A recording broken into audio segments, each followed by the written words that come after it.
Parfait, parfait. Donc, bonjour à toutes et à tous. Je suis très ravie et honorée d'être ce matin parmi vous. Et d'ailleurs, je remercie le docteur Degbo pour l'invitation. Donc, aujourd'hui, nous allons parler de la prise en charge des brûlures thermiques à la phase aiguë.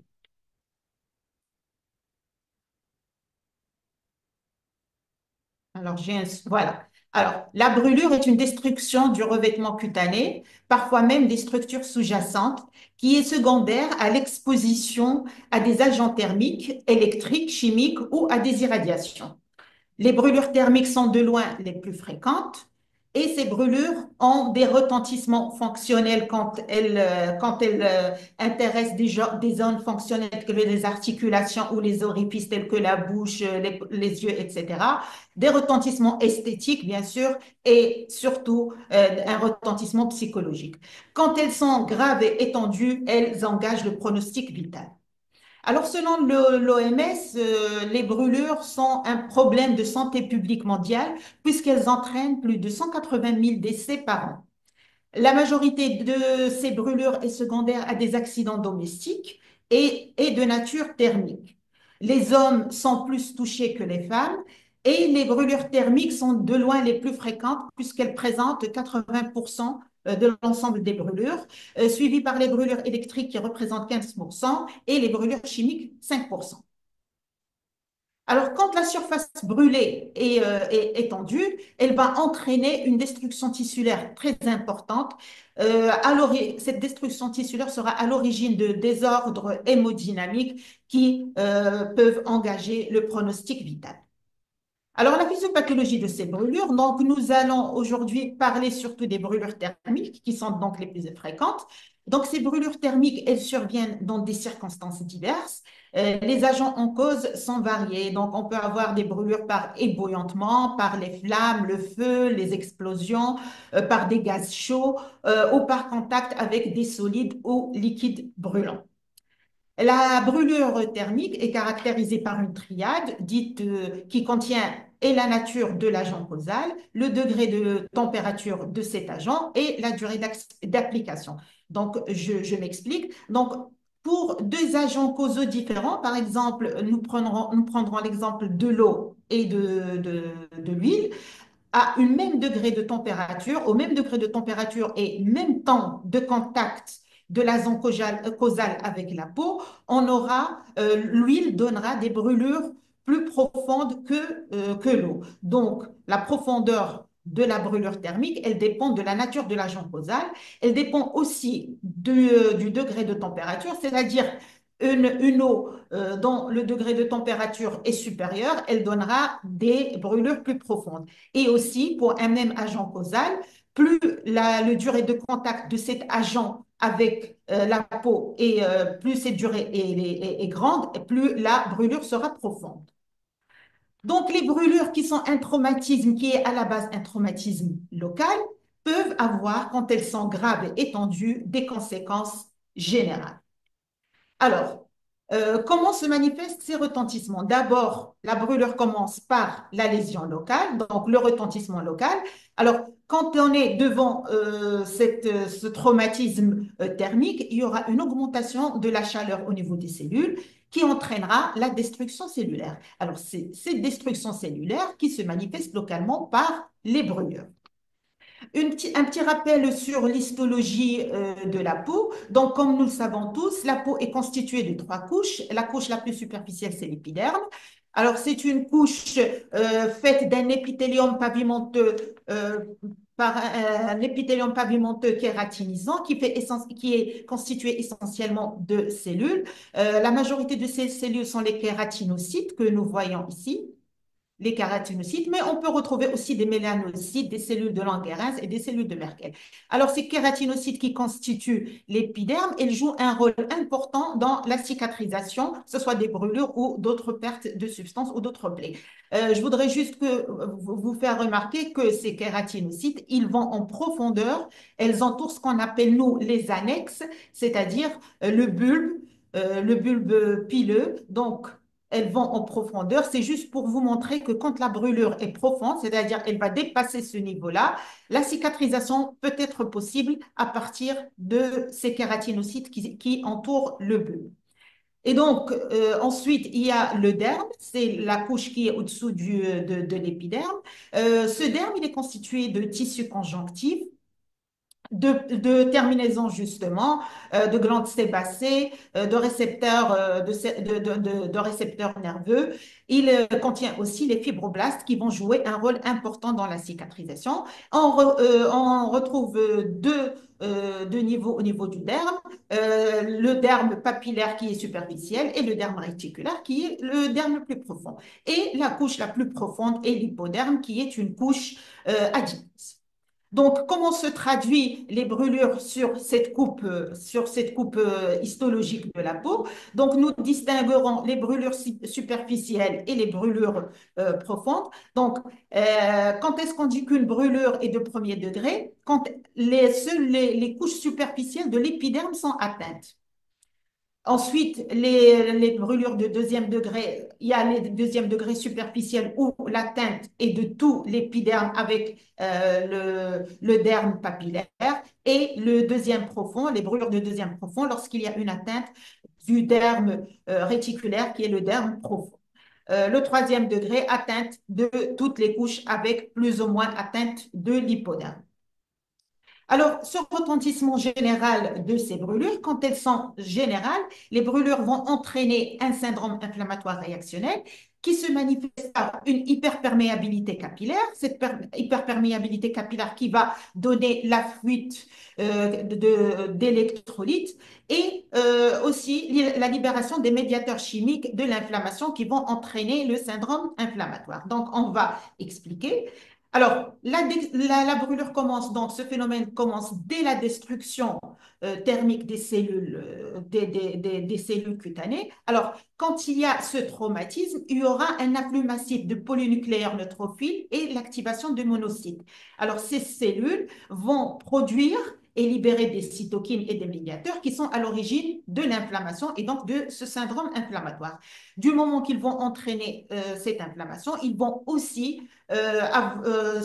entraîner une diminution des fonctions, de leur fonction immunitaire qui se traduira par une immunodépression et donc le brûlé est sujet à faire des infections. Donc, les brûlures entraînent pendant les 72 premières heures un déséquilibre hémodynamique. Et donc, comme je vous ai dit, il y aura une hyperperméabilité capillaire. Elle sera marquée par l'exsudation, cette exsudation qui donne des troubles hydroélectrolytiques et protidiques. Et donc, on aura une hypoprotidémie. Aussi, l'hyperperméabilité capillaire est à l'origine donc de la fuite d'eau. On aura une déshydratation. De protéines, donc, on aura une hypoprotidémie. Et d'électrolytes, on aura une hypovolémie. Et bien sûr, une hémoconcentration. Tout cela se traduit cliniquement par des phlyctènes, par des œdèmes avec tendance au collapsus et on peut même avoir un choc hypovolémique. Donc, au cours de cette période, c'est-à-dire les 72 premières heures, c'est la réanimation qui prime. Donc, c'est une période qui nécessite la réanimation en premier. Donc, pour résumer, alors les brûlures graves vont entraîner une hyperperméabilité capillaire, donc qui va nous donner une perturbation hydroélectrolytique. La fuite plasmatique donnera l'hypovolémie et l'hémoconcentration. La fuite hydrique, la déshydratation. La fuite en électrolyte, hyponatrémie. Et bien sûr, la fuite des protéines donnera une hypoprotidémie. La sécrétion des médiateurs chimiques sera à l'origine de la réponse inflammatoire, de l'immunosuppression et donc la prédisposition à faire des sepsis et des infections. Et bien sûr, on peut avoir une défaillance multiviscérale. Alors, comment prendre en charge ces brûlés? Alors, la prise en charge du brûlé, elle commence sur le lieu de l'accident. Alors, la prise en charge, c'est une urgence, bien sûr, médico-chirurgicale. Alors, sur le lieu de la brûlure, qu'est-ce qu'il faut faire? Il faut extraire le brûlé à l'agent causal. Soit il faut éteindre les flammes, il faut le sortir du lieu de l'incendie, il faut tout faire pour éloigner le brûlé de l'agent causal. Ensuite, il faut enlever les vêtements brûlés quand ils sont non adhérents et sauf s'ils sont imprégnés d'un liquide chaud ou chimique. Il faut aussi retirer tout objet qui risque de serrer, par exemple les bagues, les bracelets. Il faut les retirer avant l'installation de l'œdème. Ensuite, il faut refroidir les brûlures. Le refroidissement des brûlures, ou ce qu'on appelle cooling, il doit être fait immédiatement, suivant la règle des 15. La règle des 15 qui dit qu'il faut irriguer une irrigation d'eau douce tiède d'environ 15 degrés durant les 15 premières minutes et pendant 15 minutes. C'est-à-dire il faut refroidir la brûlure avec de l'eau tiède d'environ 15 degrés dans les 15 premières minutes et il faut que cette action dure pendant 15 minutes. Il ne faut jamais utiliser d'eau glacée parce que l'eau glacée elle-même va entraîner des brûlures. Une fois passé les 15 minutes, le cooling n'a plus aucun intérêt. Et puis, il faut refroidir, il faut être sélectif sur les zones brûlées pour ne pas entraîner une hypothermie chez les patients. Et puis, il est à éviter chez les patients choqués, inconscients, chez les sujets âgés et chez les enfants. Ensuite, donc, il faut refroidir la brûlure, mais pas le brûler. Le brûler, il faut le réchauffer. Donc, on va retirer les vêtements humides s'ils ne collent pas à la peau.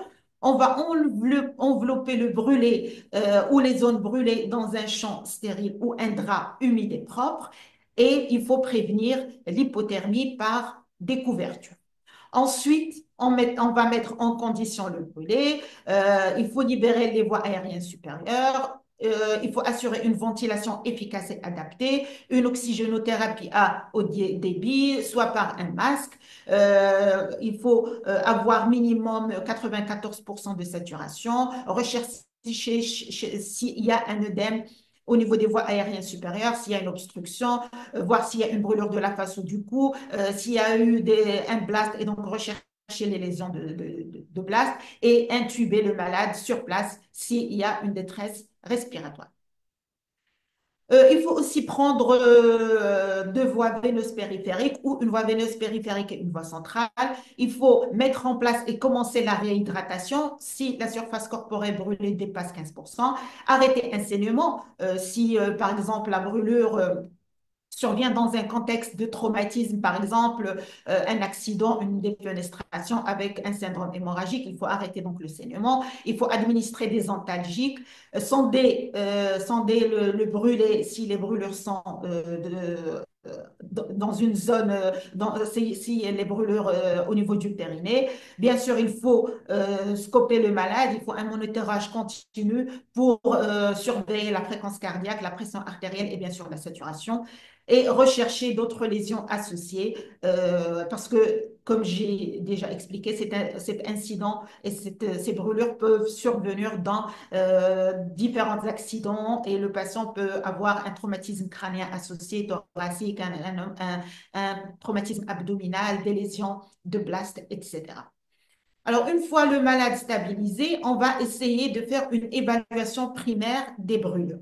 D'abord, il ne faut pas utiliser d'antiseptique ni de pommade, pas de colorant, type éosine par exemple. Il faut faire une appréciation rapide de la profondeur et de la surface brûlée pour décider d'un transfert en milieu hospitalier. Donc, ce transfert va se faire dans un véhicule médicalisé, que ce soit un hélicoptère, une ambulance, etc. Et donc, une fois arrivé à l'hôpital, à l'admission à l'hôpital, donc, il faut faire d'abord une catégorisation des brûlures, c'est-à-dire distinguer les brûlures graves des brûlures simples et ensuite déclencher le traitement qui soit général ou général et qui soit local ou général et local dans le cadre des brûlures graves. Donc, nous allons commencer par cette catégorisation des brûlés. À l'arrivée à l'hôpital, l'examen d'un brûlé doit se faire dans une salle propre, chauffée, sur un malade désappuyé. Ce malade doit être manipulé d'une façon stérile et nous commençons par l'évaluation de la gravité de la brûlure.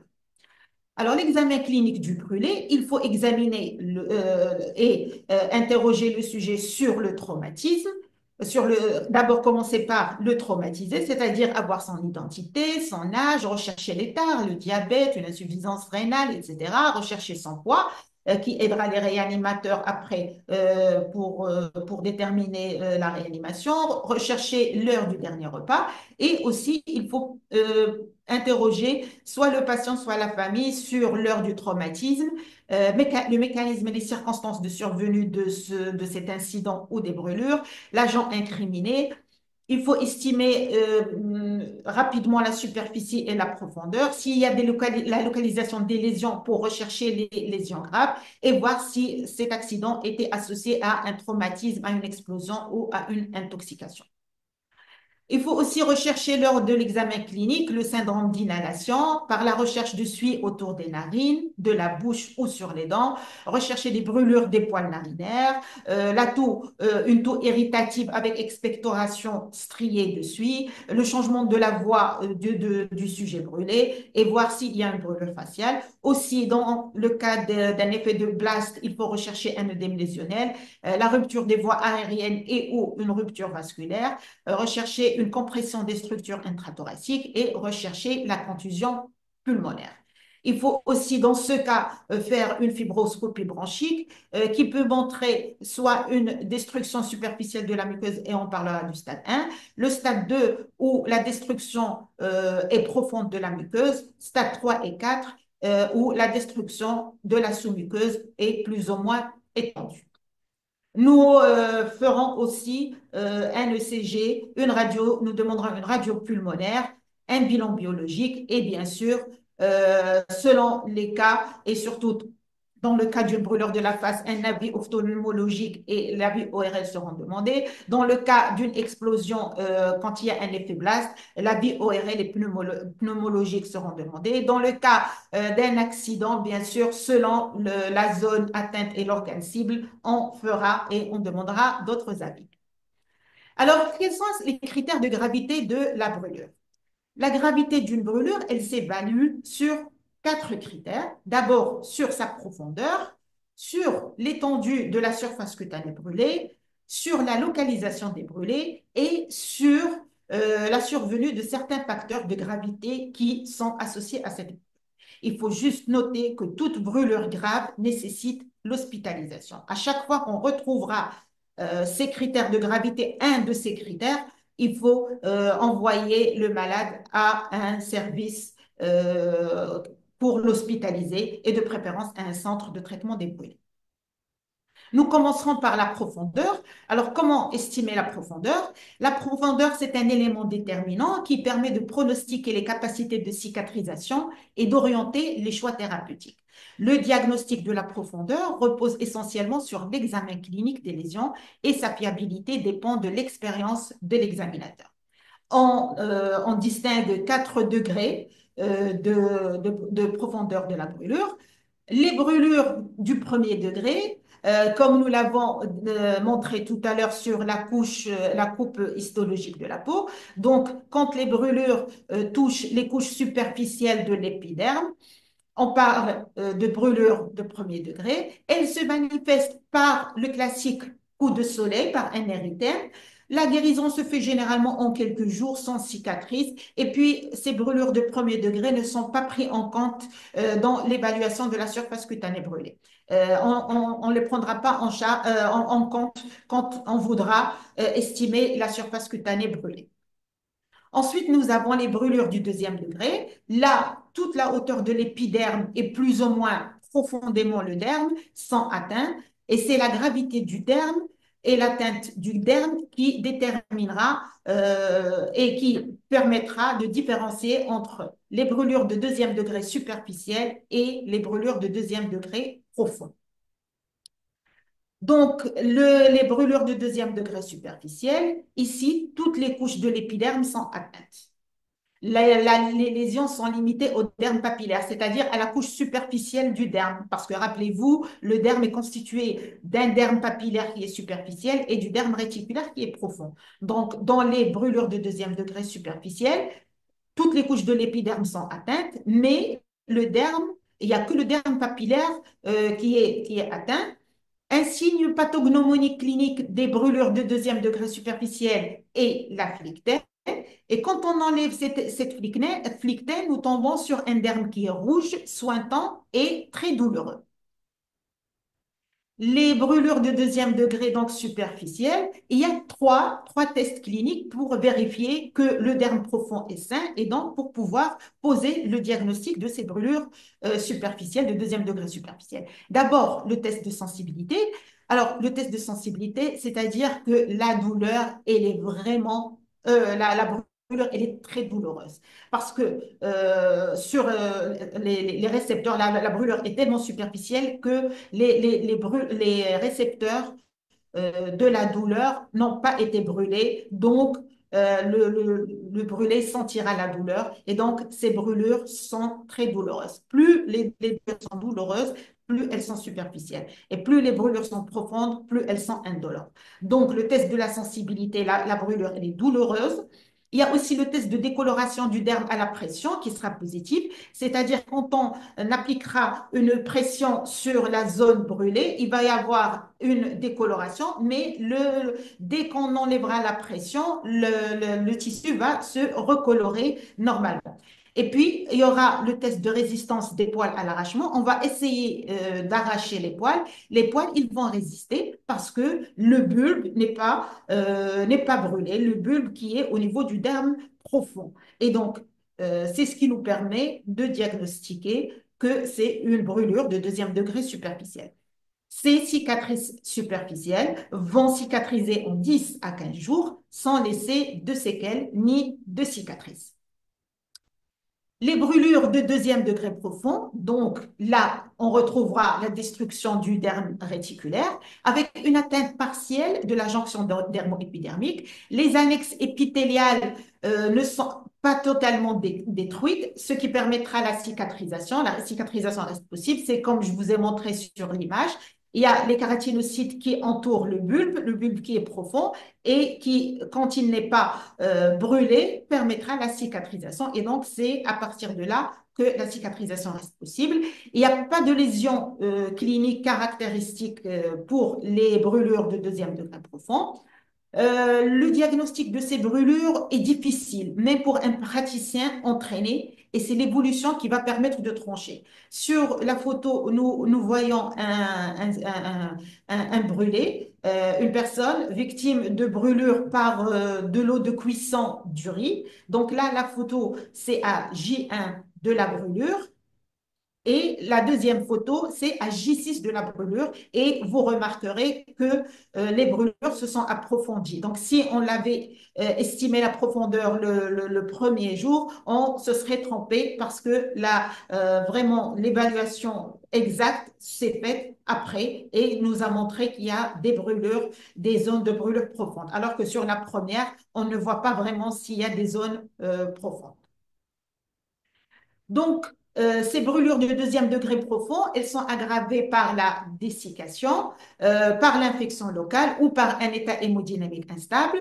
Donc, comme vous le voyez, elles se traduisent par des lésions blanchâtres avec un piqueté rougeâtre. Elles sont sointantes, atones et hypoesthésiques, voire elles sont hypoesthésiques, voire anesthésiques, et la douleur est variable, mais elles ne sont pas très douloureuses. Le test des poils et les angles, il est là, il est positif parce que les poils, on arrive à les arracher facilement parce que justement le bulbe a été brûlé, le pot capillaire a disparu parce que brûlure des vaisseaux, le saignement à la scarification profonde du derme est possible. Et comme je vous ai expliqué, l'épiderme va se reconstituer à partir des portions de kératinocytes qui entourent les annexes épargnées par la brûlure. Et ce genre de brûlure, c'est-à-dire les brûlures de deuxième degré profond, vont donner des cicatrices définitives. Les brûlures du troisième degré, ces brûlures-là, au cours de ces brûlures, il y aura la destruction de l'épiderme, du derme, jusqu'à l'hypoderme sous-jacent. Il y aura une disparition de la vascularisation, de l'innervation et des annexes cutanées. La lésion pathognomonique est une escarre cutanée. Le test de la piqûre est négatif parce que ce sont des brûlures qui sont insensibles, indolores et qui ne saigne pas, même si on fait des scarifications sur les zones brûlées, il y aura pas de saignement. La peau est cartonnée, tendue, cireuse, marbrée, froide, elle est insensible et ne saigne pas à la scarification.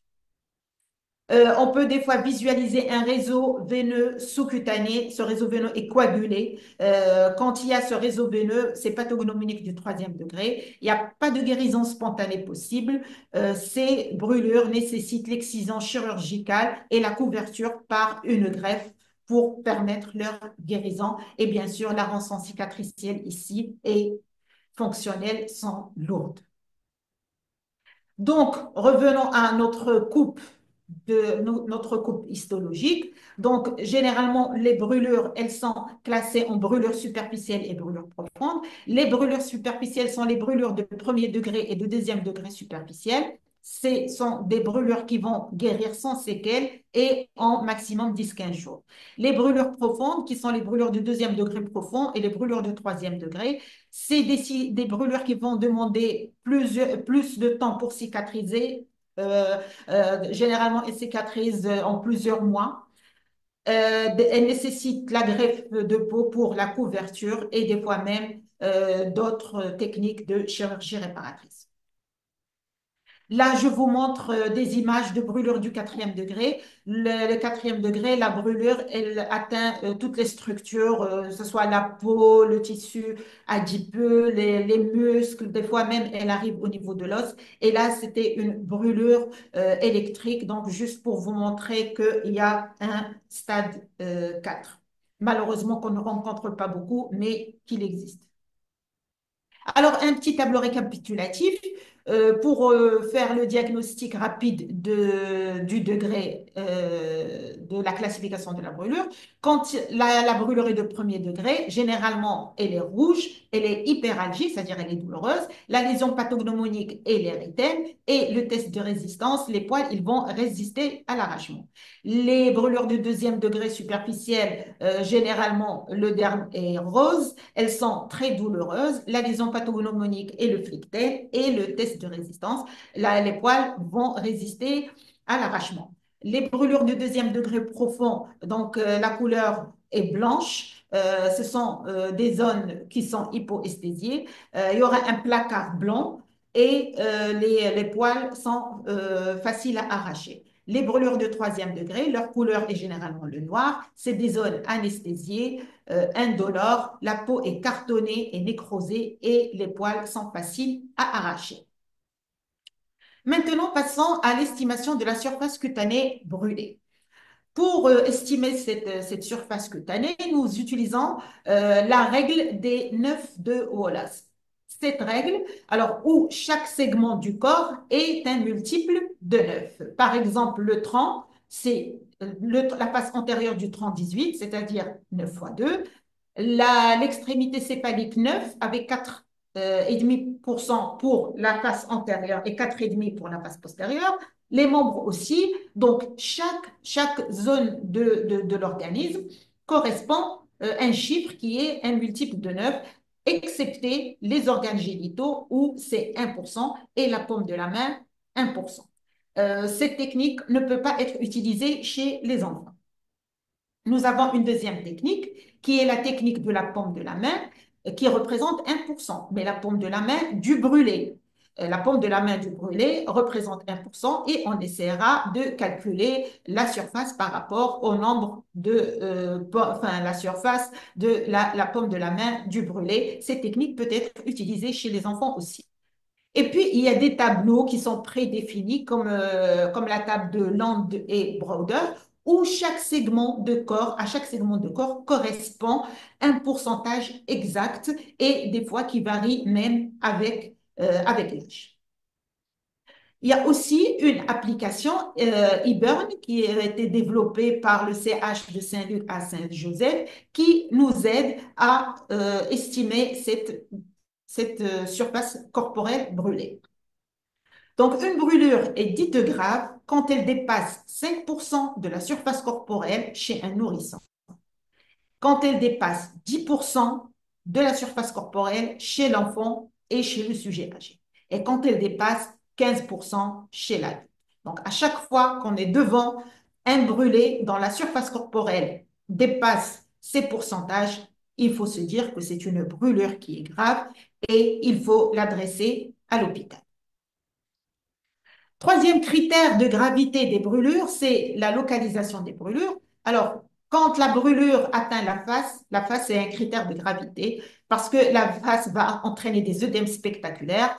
Elle peut entraîner des problèmes respiratoires. Donc, la face, quand on a une brûlure de la face, c'est un critère de gravité. Aussi, la localisation au niveau du cou et du thorax parce qu'il y a un risque d'asphyxie. Les brûlures du périnée sont graves parce qu'il y a un risque infectieux et dans ce cas-là, il faut un sondage urinaire rapide chez l'homme. Aussi, quand la brûlure survient au niveau des articulations ou des orifices anatomiques, elle est dite grave parce qu'il y a un risque fonctionnel.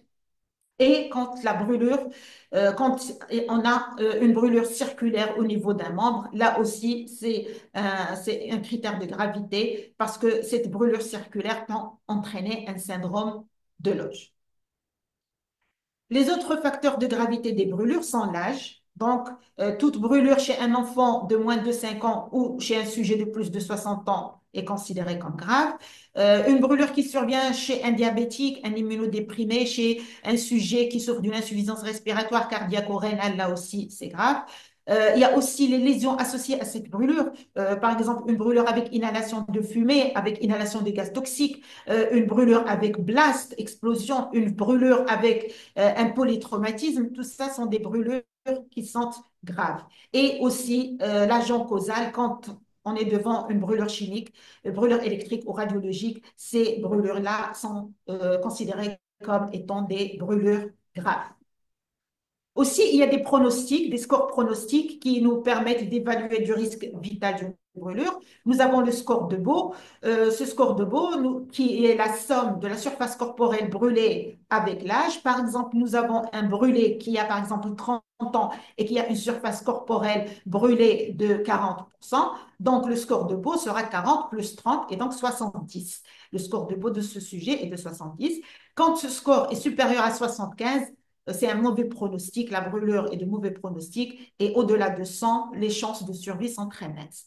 Il existe un deuxième score qui est le score unité de brûlure standard, l'UPS, qui est la somme de la surface corporelle brûlée plus 3 fois la surface corporelle brûlée au troisième degré. Donc, nous allons calculer la surface corporelle brûlée au troisième degré que nous allons multiplier par 3 et nous allons ajouter la surface corporelle brûlée de tout le corps.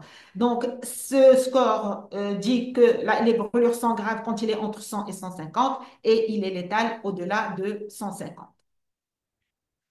Maintenant, une fois qu'on a recherché tous ces signes de ces critères de gravité, qu'on a estimé la surface, la profondeur, etc., tout ça va nous permettre de catégoriser les brûlures. Et donc, il y aura deux catégories, soit ce qu'on appelle le petit brûlé, c'est-à-dire les brûlures simples, ou le grand brûlé, où là, les brûlures sont graves.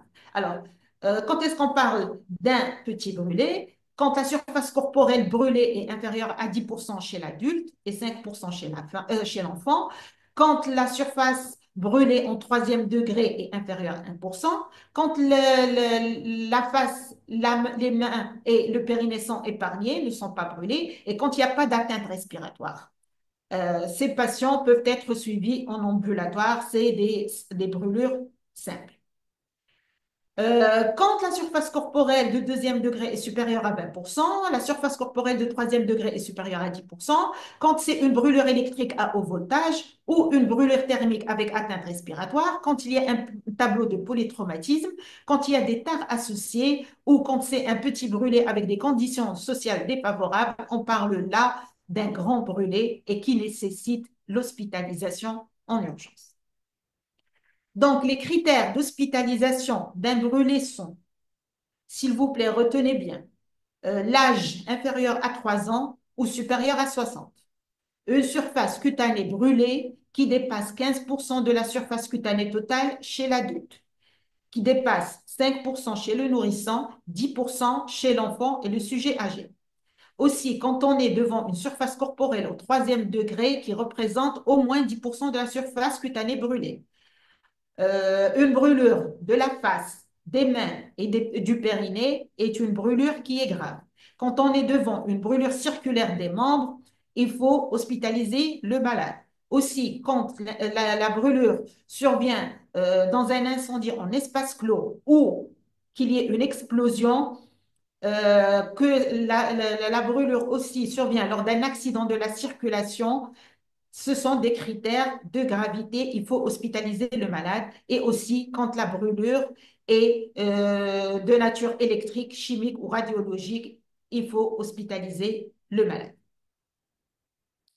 Alors, nous allons commencer par le cas du petit brûlé, comment le prendre en charge. Donc, généralement, comme on a décrit, on a estimé la surface, la profondeur, etc. Donc, maintenant, il va falloir lui faire le pansement. Donc, le pansement, il faut d'abord respecter les règles d'hygiène et d'asepsie. Le pansement doit se dérouler dans une ambiance thermique et des fois, on peut avoir recours à une analgésie. Il faut faire des prélèvements bactériologiques, c'est important. Ensuite, on commencera par nettoyer les zones brûlées. Il faut les laver à l'eau du robinet ou avec du sérum salé ou un antiseptique dilué. Il faut éviter les antiseptiques irritants et colorés type Yosi. Ensuite, on procédera au parage, c'est-à-dire l'excision des flictènes et comme vous le voyez sur l'image là, l'excision des flictènes et la excision des tissus brûlés qui sont décollés. Les autres, on ne les touche pas. Et bien sûr, on va apprécier rapidement la profondeur et la surface brûlée. On va sécher par tamponnement. On ne doit pas frotter, il faut tamponner et couvrir par un pansement occlusif. Ce pansement, soit à base de pansements absorbants, qui sont les tuiles vaselinées. Ces tuiles vont drainer les sérosités, éviter la macération et maintenir un milieu humide. On peut aussi utiliser des topiques antiseptiques à base d'argent pour prévenir ou pour traiter l'infection, qui seront couverts par des compresses stériles et bien sûr, on mettra une bande de protection qui ne doit pas être compressible. Ces pansements seront changés généralement tous les 2 à 3 jours. Selon les recommandations de l'ASFAR, donc la couverture d'une brûlure se passe comme je vous ai décrit. Donc la réalisation donc, dans des règles d'hygiène d'asepsie, il faut faire vite et limiter les risques d'hypothermie. Une analgésie voire anesthésie adéquate doit être assurée. Il faut nettoyer les brûlures donc à l'eau du robinet ou au sodium salé, au sérum salé et bien sûr la couverture comme je vous ai décrit. Donc, selon l'ASFAR, quand les brûlures sont peu profondes, donc utilisation selon l'importance de l'exsudat, soit de tulgras, d'hydrocolloïdes, d'hydrofibres, hydrocellulaires ou d'alginate. Et quand la brûlure est étendue ou contaminée, ils utiliseront donc des pansements à base d'argent. Il ne faut pas oublier d'administrer des antalgiques et des anti-ulcéreux, ne pas oublier la prévention antitétanique. Chez ces brûlés, il n'y a pas d'indication à une antibiothérapie en l'absence d'une infection avérée. Donc, pas d'antibiothérapie par voie générale en l'absence d'une infection, même s'il y a une infection, dans le cas de l'infection locale, elle relève d'un traitement local. L'antibiotique par voie générale ne sont donnés que quand le patient présente des signes généraux patents d'infection. Autrement, pas d'antibiothérapie. Maintenant, passons dans le cas du grand brûlé. Alors, les brûlures graves et étendues sont traitées dans un centre spécialisé car elles nécessitent une prise en charge multidisciplinaire faisant intervenir en urgence donc le réanimateur pour corriger les perturbations hydroélectrolytiques et métaboliques, corriger l'hypovolémie, administrer l'analgésie et aussi pour la nutrition et pour lutter contre l'infection. Le chirurgien plasticien aussi interviendra pour réaliser selon l'indication et en urgence, soit des incisions de décharge, des aponévrotomies, une tarsographie ou une trachéotomie. Et d'autres spécialistes peuvent entrer en jeu en urgence selon la localisation de la brûlure. Donc, en urgence, il faut d'abord commencer par la réanimation hydroélectrolytique et c'est le rôle du réanimateur. Donc, je vais essayer de vous expliquer brièvement, quoique ça ne relève pas de ma spécialité. Donc, il faut faire un remplissage rapide et précoce. Il existe plusieurs formules pour calculer la quantité à perfuser. La plus utilisée par les réanimateurs de notre service est la formule de Parkland, qui propose la perfusion au cours des 24 premières heures de 4 millilitres par kilo par pourcentage de surface corporelle, soit de ringère lactate ou de sérum salé isotonique sans colloïd. 50% de ces quantités doivent passer dans les 8 premières heures et les 50 restantes sur les 16 heures qui suivent. L'objectif est d'avoir une diurèse supérieure à 1 cc par kilo par heure, une tension artérielle supérieure à 120 mm mercure et un pouls inférieur à 100 battements par minute. Entre les 24 et 48 heures qui suivent, il faut réduire les apports de moitié. Donc, comme je vous ai dit, il existe plusieurs formules. Donc, la plus utilisée chez nous, c'est la formule de Parkland, mais il y a aussi la formule d'Evans, la formule de Brooke. Donc, chaque réanimateur, selon ses habitudes, utilise la formule qui lui convient. Ensuite, après la perfusion, donc il y aura la réanimation respiratoire par oxygénothérapie.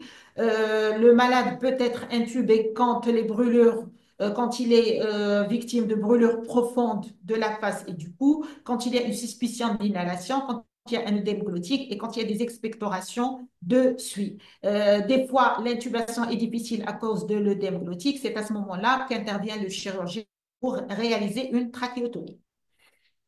Ensuite, donc après la réanimation respiratoire, il faut bien sûr instaurer une analgésie, prévenir donc la gastrite et l'ulcère de stress, prévenir aussi la maladie thromboembolique, ne pas oublier la sérovaccination antitétanique et bien sûr l'alimentation entérale à débit continu, précoce, hyperprotidique et hypercalorique. Et bien sûr, comme nous l'avons déjà dit, faire un bilan biologique, radiologique pulmonaire et un ECG.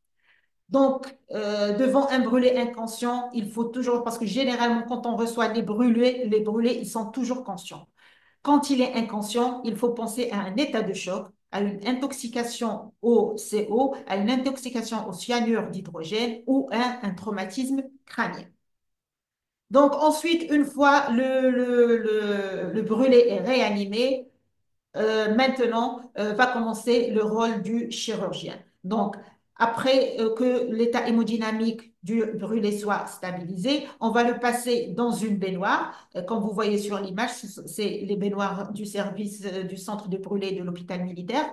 Et donc, nous allons laver le brûlé dans ce baignoire avec de l'eau qui est stérile. Ensuite, selon l'indication, on va l'introduire au bloc pour réaliser soit une trachéotomie, qui est l'ouverture de la trachée cervicale suivie de la mise en place d'une canule, qui est destinée, cette trachéotomie, à réaliser un court-circuit des voies aériennes supérieures. Elle est indiquée chez les patients présentant une détresse respiratoire avec un œdème de la glotte, interdisant l'intubation. Et donc, elle est indiquée chez le très grand brûlé quand il s'agit de brûlures graves de l'extrémité céphalique et quand dans les cas de brûlures pulmonaires vraies diagnostiquées par fibroscopie bronchique.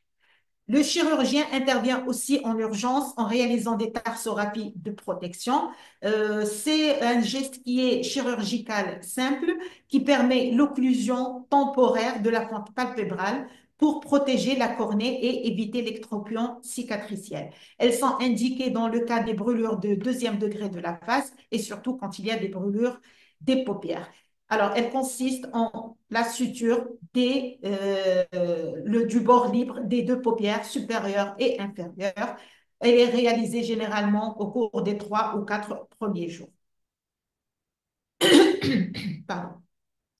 Ensuite, le chirurgien plasticien peut intervenir en réalisant des incisions de décharge. Ces incisions de décharge qui consistent en la réalisation au bistouri électrique d'une ou de plusieurs incisions cutanées longitudinales le long des axes vasculaires jusqu'au tissu graisseux, permettant à ce dernier, donc le tissu graisseux, de s'expanser et donc à l'œdème de s'échapper. On peut aussi ouvrir le fascia superficialis. Ces incisions de décharge doivent être réalisées en urgence et dans les premières 6 heures. Au-delà de 6 heures, elles n'ont plus aucun intérêt.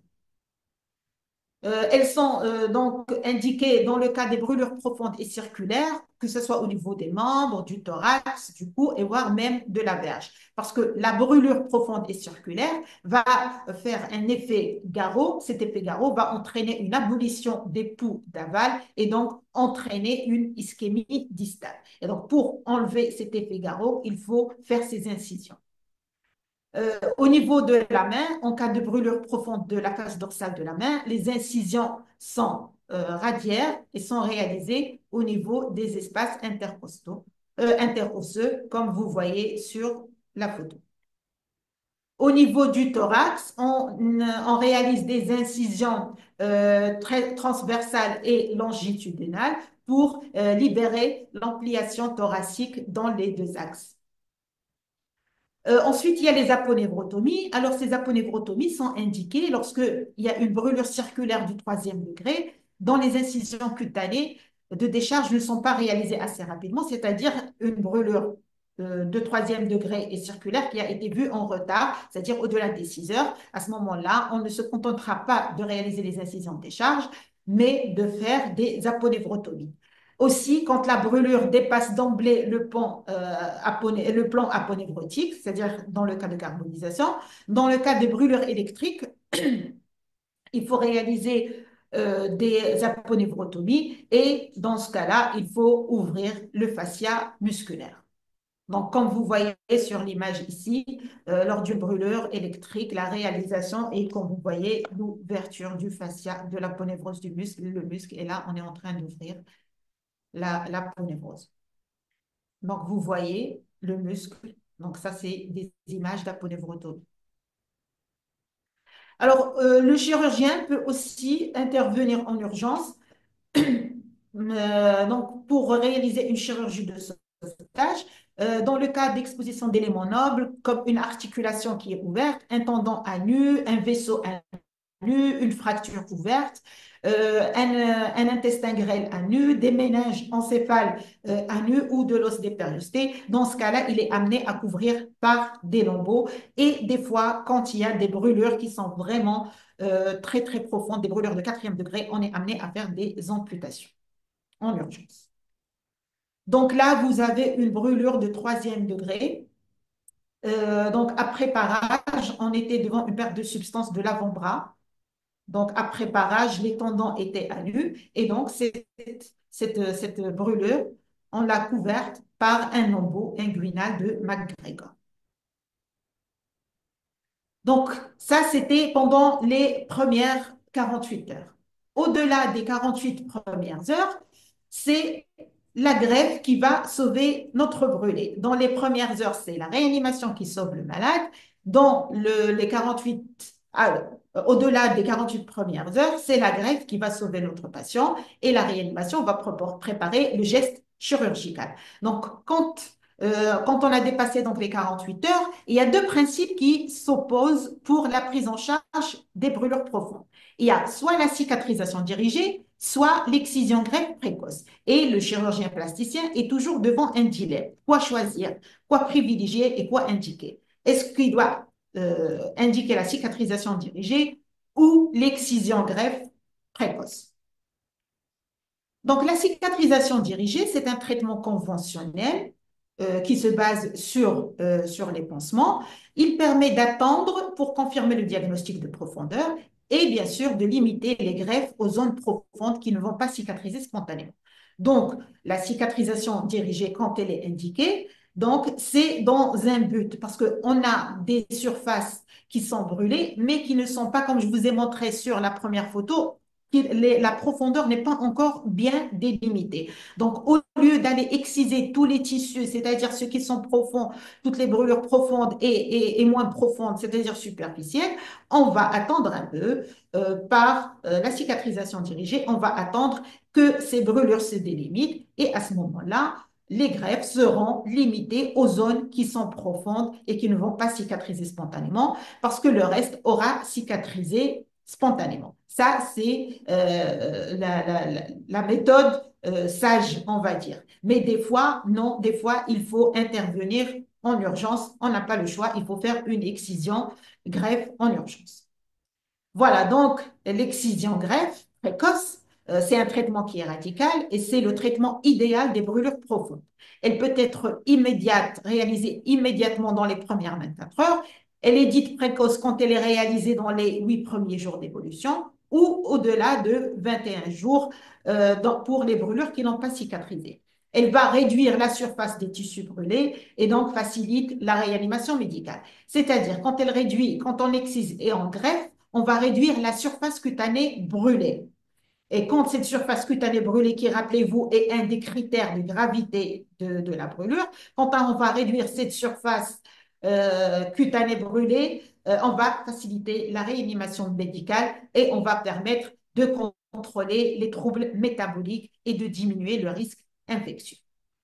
Donc, l'excision greffe précoce a pour objectif de raccourcir le temps de la détertion, de diminuer le risque infectieux, de diminuer la phase d'hypermétabolisme, de couvrir les brûlures profondes, de raccourcir le temps de guérison des lésions cutanées et de la durée d'hospitalisation, parce que la cicatrisation dirigée, elle prend beaucoup de temps. Donc, quand on va faire une excision greffe, on va raccourcir le temps de guérison et d'hospitalisation. Elle permet aussi d'améliorer la qualité des cicatrices et de prévenir les séquelles. Donc, techniquement, cette excision, c'est un parage chirurgical qui est fait soit d'une manière d'excision tangentielle, comme vous voyez sur l'image ici, ou avulsion au bistouri électrique, comme on voit sur la deuxième photo, ou excision par dissection fine quand la brûlure intéresse des zones vraiment délicates au niveau des articulations ou des petites zones, ou il y a une autre technique qui est l'hydrodissection, c'est-à-dire on va faire le parage avec un système qui irrigue de l'eau. Alors, on est devant, donc je vous disais qu'on était généralement devant un dilemme, quoi choisir, la cicatrisation cutanée dirigée ou l'excision greffe. Donc le choix, généralement, il se fait sur la surface cutanée brûlée, sur la profondeur des brûlures, sur la localisation des brûlures et sur l'état général du patient.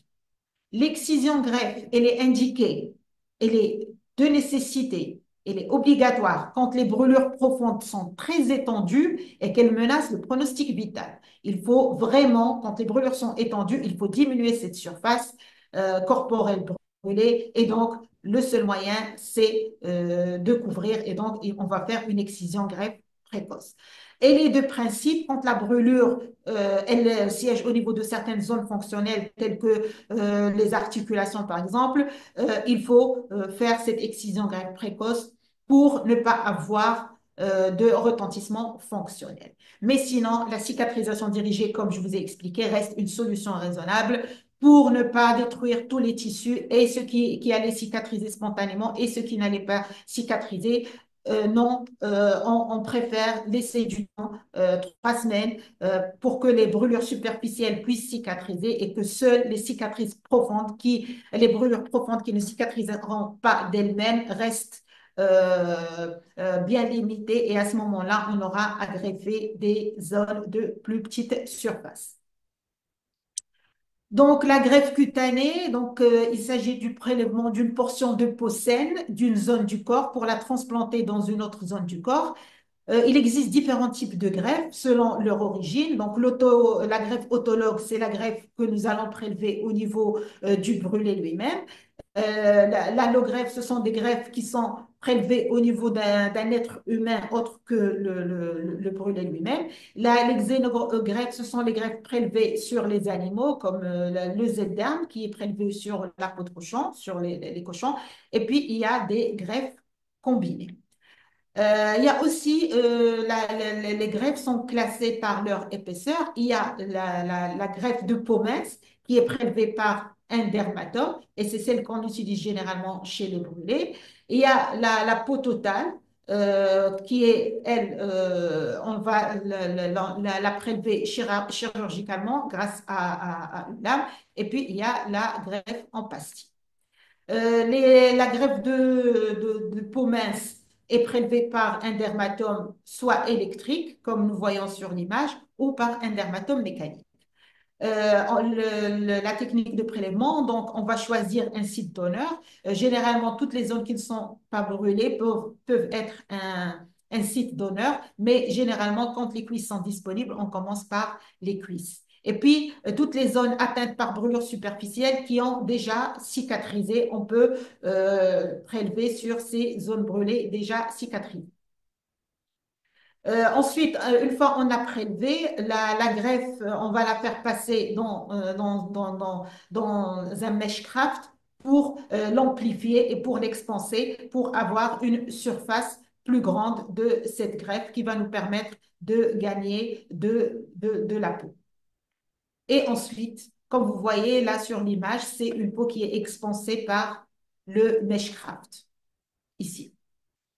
Donc, la greffe sera fixée au niveau de la zone receveuse, soit par des agrafes mécaniques, soit par une suture, des sutures au fil, soit par de la colle de fibrine. Ensuite, on appliquera un pansement à base de tulle gras et de compresse stérile. Il faut que la greffe soit immobilisée pendant 5 jours. On ne touchera pas au pansement. Si elle est dans une zone qui est mobile, il faut l'immobiliser. Quand il s'agit d'une greffe au niveau des membres, il faut mettre des attelles.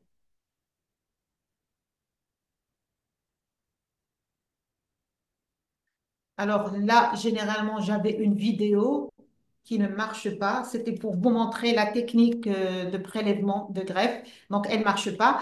Donc, en tout cas, là, vous voyez, c'est une greffe cutanée. C'est la greffe des brûlures au niveau de la main. Ça, c'est au niveau du bloc opératoire. C'est après la greffe. Et vous voyez que les greffons sont fixés par des agrafes.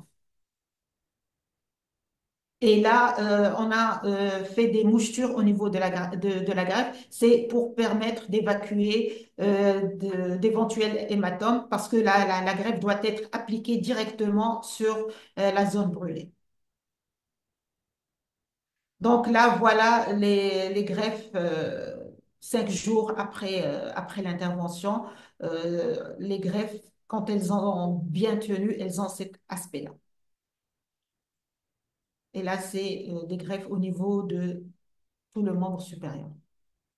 Là, c'est la technique de prélèvement d'une greffe de peau totale. Donc, généralement, les zones de prélèvement, c'est le pli inguinal, le cursus claviculaire, la face interne des bras, en rétro-auriculaire. On va dessiner un fuseau et on va prélever la peau avec une lame.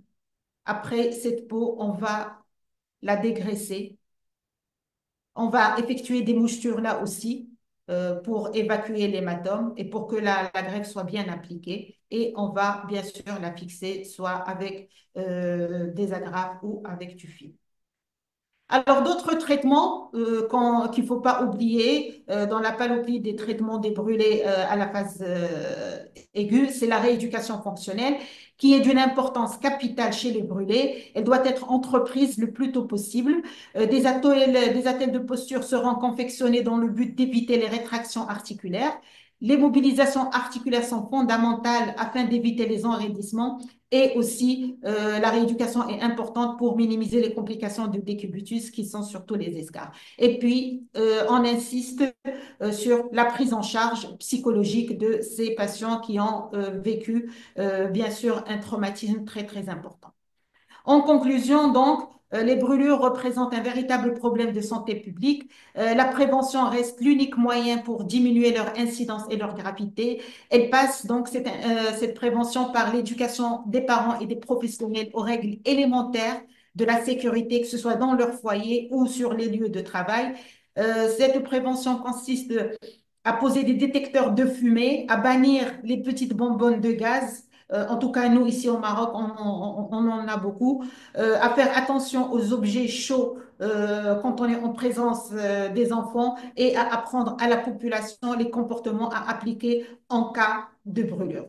Je vous remercie pour votre attention et vous avez ici mon adresse mail pour toute question ou pour tout contact. Merci.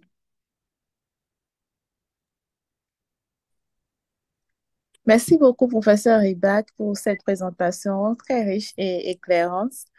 Nous allons maintenant ouvrir la phase des questions-réponses et qui est un moment d'échange où chacun pourra bénéficier davantage de l'expertise du professeur, mais également partager ses propres expériences sur le sujet. Donc, vous avez deux possibilités pour poser vos questions.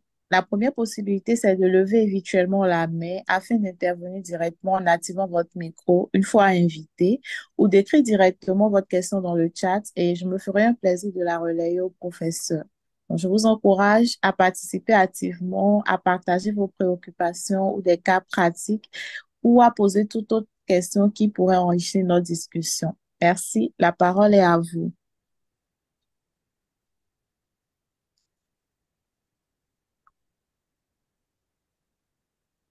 Alors, en attendant que nous n'ayons une question, ah, ok, d'accord. Je vois une main levée. Monsieur Saleh Idriss Abaka, vous pouvez ouvrir votre micro et poser votre question. Ok. Bonjour à tout le monde. Bonjour, Monsieur Euh, Saleh. Bonjour. je, je remercie les chers maîtres pour la brillante présentation. On a appris beaucoup de choses ce matin. En fait, j'ai trois petites préoccupations, si vous permettez. Euh, la première ici, est-ce qu'il y a une particularité dans la prise en charge des brûlures par électrocution, surtout un peu au moment pré-hospitalier? Vous m'entendez? Oui, Euh, nous vous recevons. Moi, je vous entends très mal. J'ai pas entendu la question. Ah, ok, d'accord. Est-ce qu'il y a une prise en charge particulière dans les cas de brûlures par électrocution, les brûlures électriques? Des recherches particulières concernant quoi, s'il vous plaît? Prise en charge particulière pour les brûlures électriques, Les brûler par Électro, électrocution. Ah, électro. exécution, s'il des vous plaît. brûleurs électriques. Vous Électro. parlez des brûleurs électriques? Oui, Oui. professeur. Oui, d'accord, Est-ce que, d'accord. est-ce qu'il y a une prise en charge qui est un peu particulière? Oui, oui, Ça, c'est oui. la première, ça, c'est la première question. Mhm. Euh, ici, la troisième question, si on est dans une structure où il n'y a pas un centre de grands brûlés, est-ce qu'on ne peut pas mettre les antibiotiques en prophylaxie? D'accord. D'accord, je vous Et remercie pour votre... Oui, oui, allez-y. vous avez entendu la deuxième question? Oui, oui, quand il n'y a pas de centre, c'est ça? Est-ce qu'on peut prescrire des antibiotiques? Oui. On est loin des centres, on peut Exact. prescrire des antibiotiques. Ah oui, ok, d'accord. Merci beaucoup. Je C'est vous en ça prie. mes deux questions. D'accord. Merci beaucoup. Donc, pour Mhm. répondre à votre question, oui, c'est vrai que normalement, pour les brûlures électriques, il y a une prise en charge particulière parce que la brûlure électrique, elle survient par le passage d'un courant électrique à travers le corps. Et donc, la brûlure, si vous voulez, la brûlure thermique, elle se fait de l'extérieur vers l'intérieur. La brûlure électrique, elle se fait de l'intérieur vers l'extérieur. Donc, tous les tissus sont atteints de la profondeur jusqu'à la superficie. Et puis tous les tissus, que ce soit les vaisseaux, les os, tout, la peau, tout est touché par cette brûlure. Et donc, justement, oui, il y a une prise en charge. Déjà, à l'admission, on ne fait pas d'incision de décharge, il faut faire les aponéporotomies. Et puis, il faut bien sûr un examen cardiaque parce qu'il faut une surveillance cardiaque, il faut un examen rénal, il faut une surveillance particulière et rapprochée. J'ai pas voulu parler des brûleurs électriques parce que c'est un chapitre qui est très, très important et qui mérite vraiment un cours à part pour qu'on puisse vraiment parler de ces brûlures et leur donner tout le temps nécessaire qu'il mérite. Mais vous avez raison, il y a des prises en charge particulières et ce sont des brûlures qui sont vraiment très, très graves, surtout quand c'est des brûlures qui surviennent à haut voltage. Généralement, les patients vont mourir par arrêt cardiaque. Et qu'on reçoit à l'hôpital, comme je vous ai montré sur les photos, ça, c'était une brûlure électrique. Ils sont vraiment bien brûlés, les pauvres. Le patient que je vous avais montré, il a fini en amputation. Donc, pour vous dire que l'évolution, elle est vraiment très, très grave. Et les brûlures, elles s'approfondissent de jour en jour, de jour en jour. Il faut réévaluer la profondeur de ces brûlures. Donc, ce sont des brûlures vraiment particulières et très graves. Maintenant, pour parler de l'antibiothérapie, alors les recommandations universelles, c'est ce que je vous ai dit. Généralement, pas d'antibiothérapie. Maintenant, c'est au cas par cas. Si vous avez, par exemple, un patient que vous risquez de ne plus voir et dont l'hygiène de vie vous ne la connaissez pas vraiment, elle laisse à désirer et vous ne savez pas où il va faire le changement de pansement et que vous n'allez plus revoir. Si vous voulez prescrire, oui. Mais si c'est un pansement qui va revenir chez vous, dans votre cabinet ou chez vous à l'hôpital pour que vous le suiviez, que vous fassiez son pansement, etc., c'est pas la peine. C'est pas la peine de prescrire des antibiotiques. Même si quand on a une infection locale, c'est pas par les antibiotiques par voie générale qu'on va la traiter. L'infection locale, elle se traite localement. Mais je vous dis, c'est dans certains cas où on va perdre le malade de vue, mieux vaudrait prescrire prophylactiquement, mais généralement, les recommandations, on ne recommande pas ça. Voilà. Donc, ensuite, qu'est-ce qu'on a comme question? Je pense qu'il y avait une troisième question. Voilà, professeur, est-ce que les flictènes dans les brûlures du deuxième degré superficiel sont à exciser ou à laisser en place? Alors, normalement, il faut les exciser. Il faut les enlever et mettre un pansement occlusif. Maintenant, si on n'a pas de quoi faire un pansement, il faut les garder comme eux, comme qu'ils jouent un rôle de pansement. Est-ce que vous avez compris? Normalement, la conduite à tenir, c'est de les enlever, les exciser et les enlever. Et mettre un pansement occlusif, c'est-à-dire couvrir la brûlure, ne pas la laisser à l'air libre. Maintenant, si on n'a pas de quoi couvrir la brûlure, si on n'a pas de compresse sous la main, de quoi couvrir la brûlure, mieux vaudrait les vider les pectines de leur liquide et les garder comme un pansement sur la brûlure pour éviter l'infection. Merci, professeur. Avant de reprendre les questions dans le chat, nous allons prendre les mains levées. D'accord, parfaitement. Donc, le CG, la radio pulmonaire sont systématiquement. Non, non, pas dans tous les types de. Non, non, c'est quand on est devant des grands brûlés. Parce que moi, je vous en ai parlé dans le cas de grands brûlés. Dans des petites brûlures simples, non, non, non, non. Mais dans le cas de brûlures électriques, oui, il faut faire un ECG. Mais elles sont systématiques quand on est devant une petite brûlure de la main ou. Non, non, c'est pas la peine de faire ni le CG ni la radio pulmonaire. Dans la Merci, situation. merci, Pardon? professeur. Oui, en fait, ce que je disais, nous allons essayer d'alterner entre une question dans le chat et les personnes qui lèvent la main. Ah, parfait. D'accord, d'accord, Donc, nous allons d'accord. prendre une main levée. Docteur Bevo, vous pouvez ouvrir votre micro et poser votre question, s'il vous plaît. Ok, merci beaucoup. Merci beaucoup au professeur pour la présentation. Et Je vous en prie. j'ai demandé dans le chat si on pouvait avoir la présentation et je crois que par la force des choses, comme le docteur a donné déjà son mail, on pourra lui écrire pour en avoir.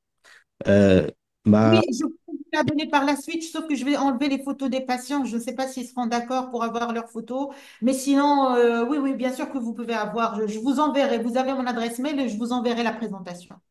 d'accord, professeur.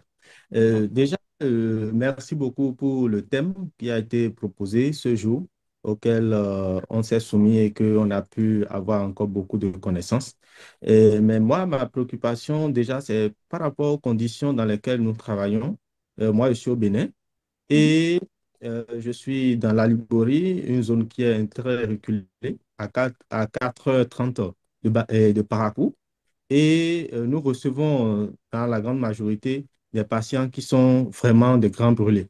Alors, ma question, c'est de savoir, est-ce que nous avons, du moment où nous n'avons pas le cadre nécessaire, puisque nous disposons d'un soin intensif et que on n'est pas médecin réanimateur, on est des médecins généralistes, est-ce que on peut avoir les 24 heures ou c'est les 8 premières heures que nous pouvons disposer pour faire la mise en condition de ces patients-là avant de faire leur référence sur la distance que je viens de numérer qui fait 4h30 de route?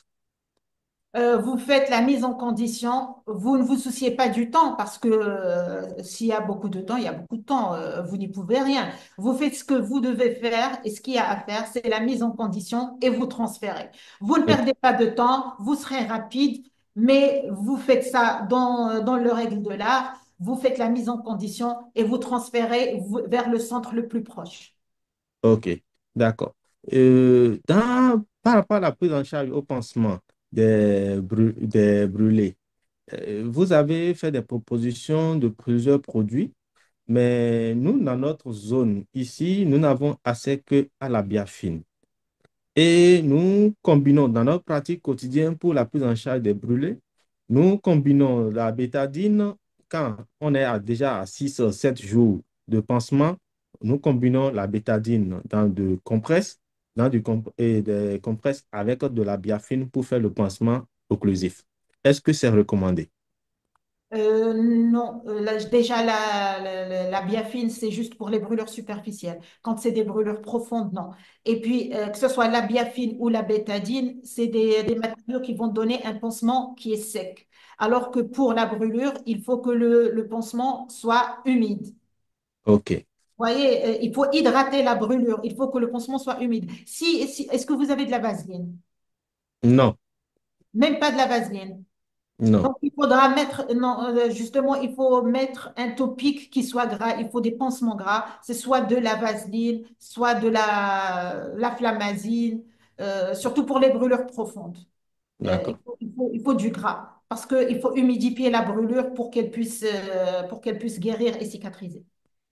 d'accord. Merci beaucoup, docteur. Je vous en prie, je vous en prie.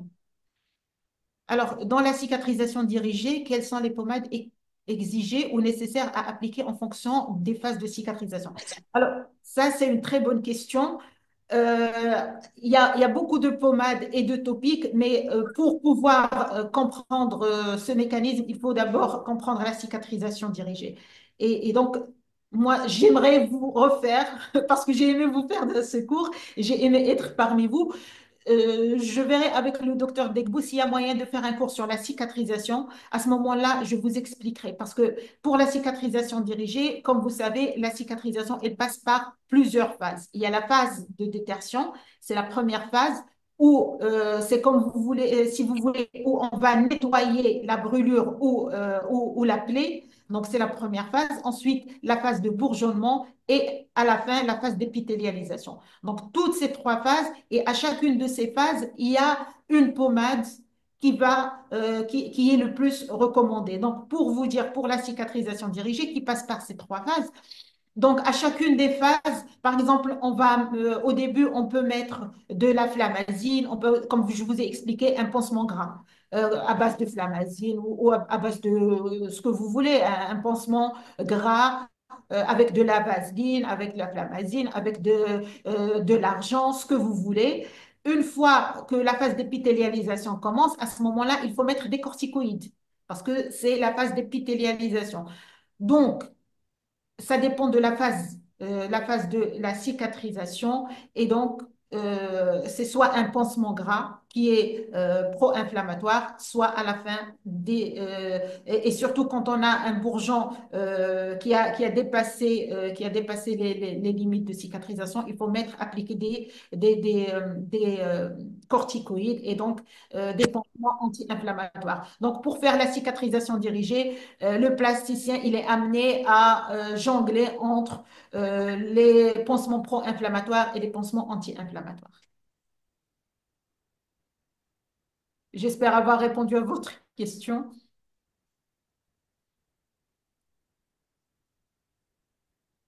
Est-ce que vous m'entendez? Oui, professeur, nous vous recevons. Monsieur Nana Boubacar, est-ce que vous pouvez confirmer votre satisfaction à la réponse du professeur, s'il vous plaît? Oui, oui, professeur. Bonjour, professeur. Merci pour votre réponse. Je pense que vous avez... Bon, je suis un peu satisfait. Mais j'ai une autre question par rapport à la Silverex, là. Je sais pas ça, c'est à quel moment. Est-ce qu'on peut dire que ça aussi, c'est une pommade de type pansement gras? Pardon, pardon?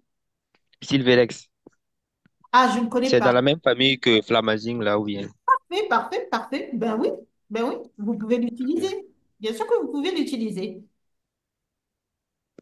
Vous D'accord, savez, merci. dans différents pays, chaque pays a l'habitude de travailler avec un certain produit, mais après, ça reste, tout se valent, tout se valent. D'accord, merci beaucoup. Je vous en prie. Bonjour Emma, au professeur, merci pour la présentation. Que pensez-vous de l'usage de la biafine?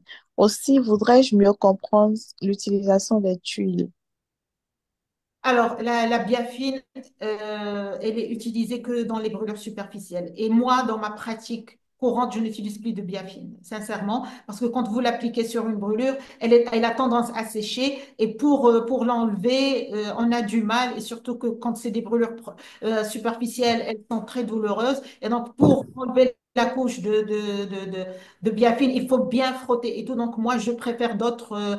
Ici au Maroc, on a une pommade à base de miel qui est le Mebo. Je ne sais pas si vous connaissez ou pas. Elle donne les mêmes résultats et on n'a pas à frotter. Donc moi, je suis réticente par rapport à la biafine.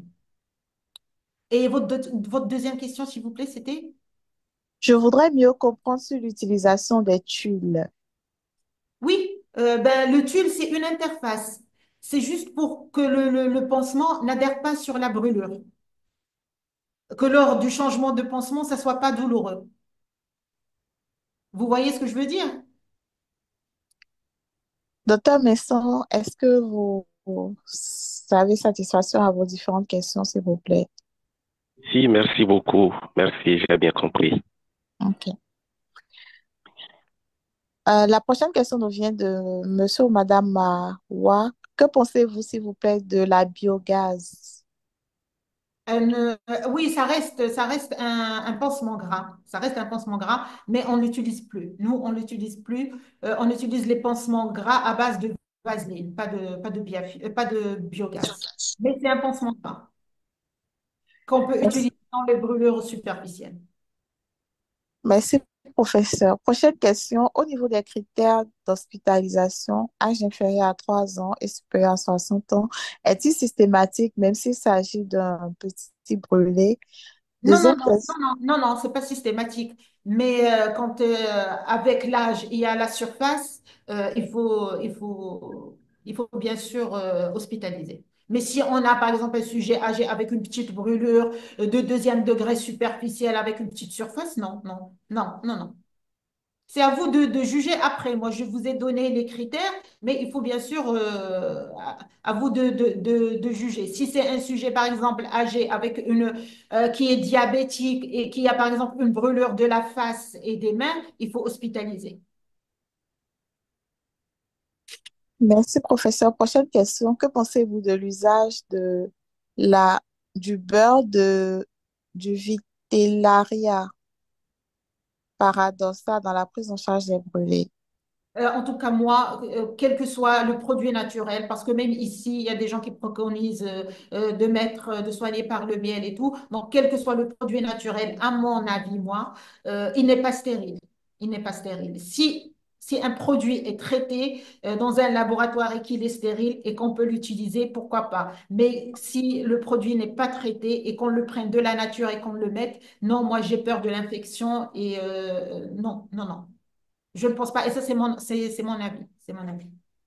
Merci, professeur. Prochaine question. S'il vous plaît, professeur, si l'antibiothérapie est indiquée, quelle classe préconisez-vous?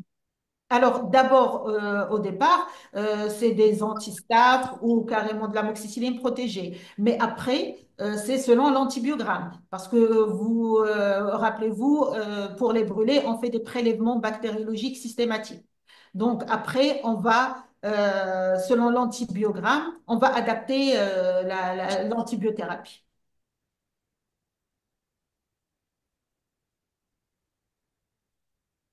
D'accord, merci beaucoup, professeur. Ok, donc pas de nouvelles questions dans le chat. Docteur, ok, pas de main levée. Euh, Monsieur ou Madame Mawa demande à ce que vous remettiez votre adresse mail. D'accord. Alors, je ne sais pas comment. Mais vous pouvez l'écrire directement dans le chat Ah, aussi. parfait, d'accord, oui, oui, je préfère l'écrire. Et comme ça, tout le monde va la voir.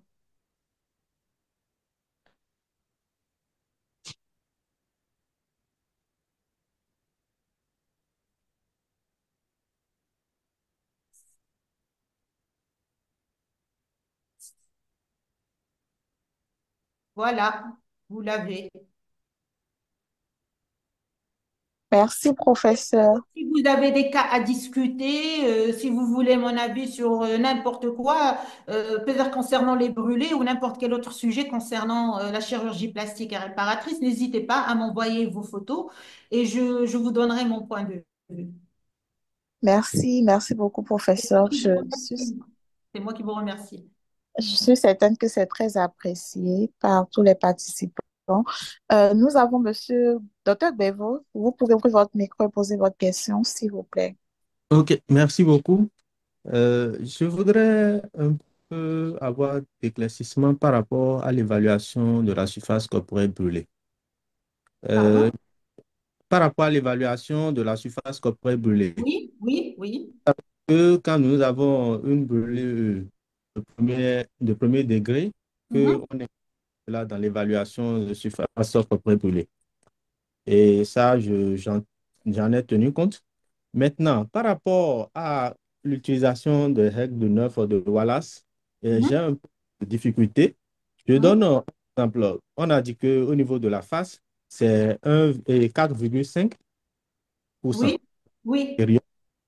Et donc, je me demande, si j'ai un patient qui est brûlé sur la partie gauche, je suppose, de la face, est-ce que je vais lui donner les 4,5 ou je dois... Non, non, non. C'est à vous d'estimer. Par exemple, si le côté gauche, c'est-à-dire la moitié de la face, vous Oui, lui donnerez la moitié de 4,5. ok, C'est à d'accord, vous de juger. d'accord, Si, donc, vous direz si c'est la moitié, c'est la moitié de 4,5. Si c'est le quart de la face, c'est le quart de 4,5. ok, d'accord, d'accord.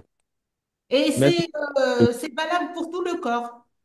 Par exemple, la face antérieure du tronc 18. oui, On n'a pas tous les jours des brûlures de toute la face. Donc, on va estimer par rapport, est-ce que c'est 1% de tout le tronc ou c'est la moitié du tronc et on va à ce moment-là estimer grossièrement le pourcentage. pourcentage. D'accord, ok, merci beaucoup. Ben, je vous en prie. Vous avez une question dans le chat. En parlant des pommades à base de miel que vous préconisez d'utiliser, souvent on a des patients qui présentent un véritable problème de moyens pour pouvoir tout le temps acheter ces pommades. Est-ce possible d'utiliser le miel à l'état pur qui est plus accessible pour faire le pansement? J'ai pas entendu, s'il vous plaît. J'ai du mal Alors, à... Oui. je Est-ce que vous... reprends la question. Oui, s'il vous plaît, s'il vous plaît. En parlant des pommades à base de miel que vous préconisez d'utiliser, souvent on a des patients qui présentent un véritable problème de moyens pour pouvoir tout le temps acheter ces pommades. Est-ce possible d'utiliser le miel à l'état pur qui est plus accessible pour faire le pansement? Non, non, j'ai déjà répondu à cette question quand ils ont demandé pour le beurre. J'ai dit que même pour le miel, non. Non, non. Moi, c'est mon avis personnel. Je n'utiliserai pas le miel comme ça à l'état pur. S'il n'est pas travaillé, s'il n'est pas traité, s'il n'est pas passé dans un laboratoire, non, je ne pourrais pas l'utiliser.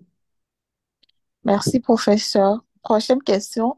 Mesures de réanimation selon Parkland, est-ce adapté à toutes les tranches d'âge? Sincèrement, je pense que oui, parce que ça, c'est une question de réanimation. Qui n'est pas, qui n'est pas ma spécialité, mais je pense que oui, je pense que oui. Je suis pas sûre. Sincèrement, pour ne pas dire de bêtises, je suis pas réanimateur parce que nous, dans notre service, il y a les réanimateurs qui s'occupent de ça. Nous, on s'occupe du côté chirurgical, mais avoir la formule, je pense qu'il est utilisé à tous les âges, à toutes les tranches d'âge, je pense, mais je suis pas sûre. Pour ne pas vous donner de, de, de, de, de- pour ne pas dire de bêtises. Donc, je ne sais pas. D'accord, merci, professeur. Je vous en Euh, prie. Pas de nouvelles questions dans le chat et pas de mail levée. OK, il y a une mail levée. FSS UAC. Vous pouvez ouvrir le micro et poser directement votre question.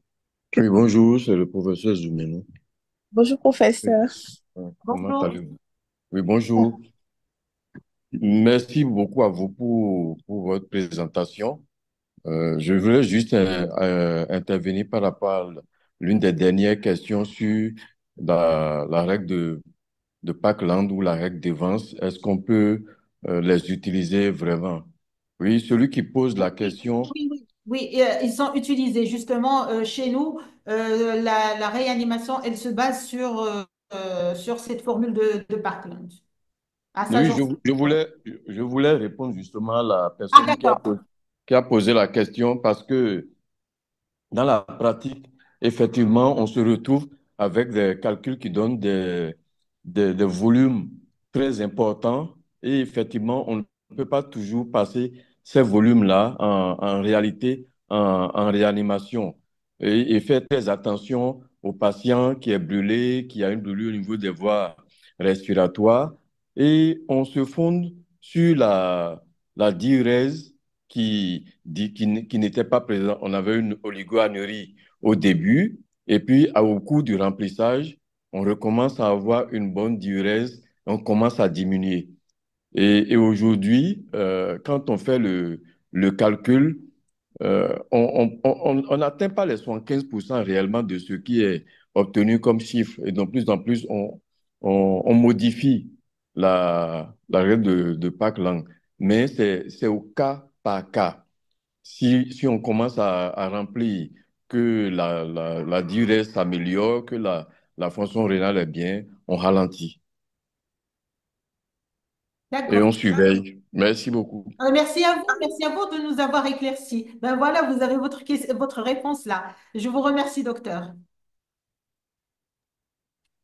Alors, je rappelle que le professeur Zoumeno est professeur de l'anesthésie-réanimation et merci beaucoup pour votre contribution, professeur. Euh, Toujours pas de questions dans le chat et pas de mail levé. Alors, moi, je veux bien poser une question si le professeur me le permet.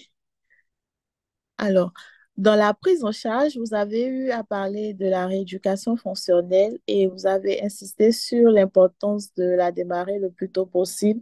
Je voudrais savoir s'il y a un délai recommandé et si oui, lequel. J'espère que le cours vous ait plu et que au moins vous en êtes sorti avec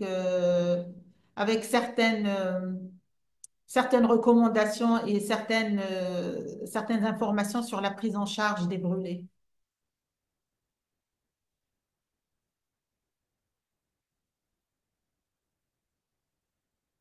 Est-ce que vous m'entendez? Oui, professeur, nous vous recevons. D'accord. Oui, les participants confirment dans le chat, le cours leur a plu. Je posais une question, je ne sais pas si vous m'avez entendu. Non, non, non, non, non, non, je vous ai pas entendu. D'accord. Vous aviez dit dans la prise en charge qu'il fallait débuter au plus tôt la rééducation fonctionnelle. Donc, je demandais, est-ce qu'il y avait un délai recommandé et si oui, quel était ce délai? Nous, en fait, dès la deuxième semaine, quand l'état du malade le permet, parce qu'on a des kinés qui sont dans le service, Et donc, ils commencent le plus tôt possible leur travail auprès des malades. D'accord. Merci beaucoup, professeur. Merci à vous. Merci à vous. Alors, nous n'avons toujours pas de questions, pas de main levée. Donc, je suppose et j'espère que tout est parfaitement compréhensible, compris. Je rappelle dans le chat la procédure de téléchargement d'attestation. Donc, pour y parvenir, il faut vous connecter sur Emma Learning à votre compte avec vos identifiants si vous avez déjà un compte Emma. Sinon, vous vous inscrivez sur l'application mobile. Vous cliquez sur le webinaire qui vous intéresse dans la session webinaire passée. Vous cliquez sur le bouton Obtenir une attestation, bouton disponible après la mise en ligne du replay, soit à 2 à 3 heures maximum après le cours, après l'atelier du jour. Vous répondez à un questionnaire d'évaluation et vous pourrez télécharger votre attestation si et seulement si vous obtenez une note supérieure ou égale à 60% de bonnes réponses aux différentes questions posées. Donc, si vous avez n'importe quelle préoccupation, problème, nous sommes joignables via WhatsApp au plus 229 96 50 81 30.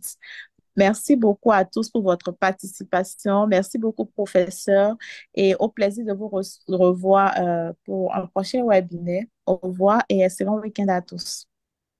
Ben, c'est moi qui vous remercie. Tout le plaisir était pour moi. J'espère vous avoir apporté quelques rectifications et quelque chose de nouveau dans la prise en charge des brûlés. Des brûlés. Je vous remercie. Merci, professeur. Au revoir. Au revoir.